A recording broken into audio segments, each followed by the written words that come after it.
বাতি ধরে সিটাইয়া দিল আগুন নিভিয়া যায়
লতিফ সরকার কোনো যেমন তরুণ গায়ক না, বড় ভাটনা গায়ক, তারে ছোটখাটো প্রশ্ন করা যাবে না।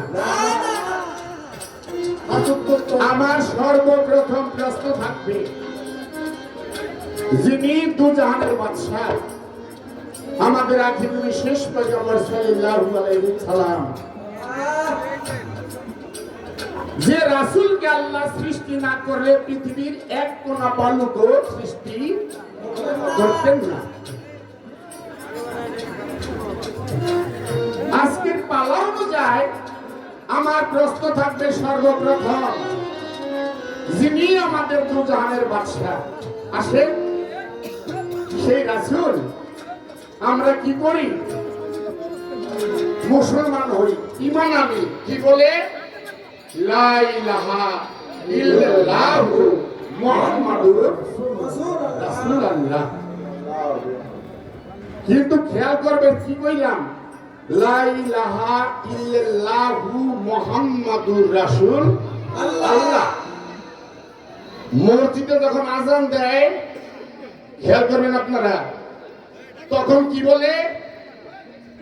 লা ইলাহা ইল্লাল্লাহু মুহাম্মাদুর রাসূলুল্লাহ। কি কয়? আমরা কই রাসূল আল্লাহ, আর হেরা কি কয়? রাসূলুল্লাহ। রাসূলুল্লাহ। আবার কেউ বয়স্ক লোক কইলে উল্লাহর কইতে কয় লুল্লাহ। মানে বয়স্ক লোক বলে দাঁত না থাকলে যা হয়। আসলে এটা বিচার গান, গানে গানে কথায় কথায় বিচার জানার অনেক কিছু আছে। এই যে আল্লাহ কয় এটা সত্য, না লুল্লাহ কয় এটা সত্য, না উল্লাহ কয় এটা সত্য, কিভাবে আপনার জানার দরকার আছে না? আসলে কি লুল্লাহ না উল্লাহ না কি আল্লাহ? আল্লাহ শব্দের অর্থ আমরা জানি। আল্লাহ শব্দের অর্থ কি? আল্লাহ একাকার, আল্লাহ মহাশক্তি। যেই শক্তির সাথে পৃথিবীর কোন শক্তি কুলায় না। এই লুল্লাহ শব্দের অর্থ, এই যে মসজিদে আযান দিয়ে কয় লুল্লাহ, অবশ্যই তার একটা অর্থ আছে।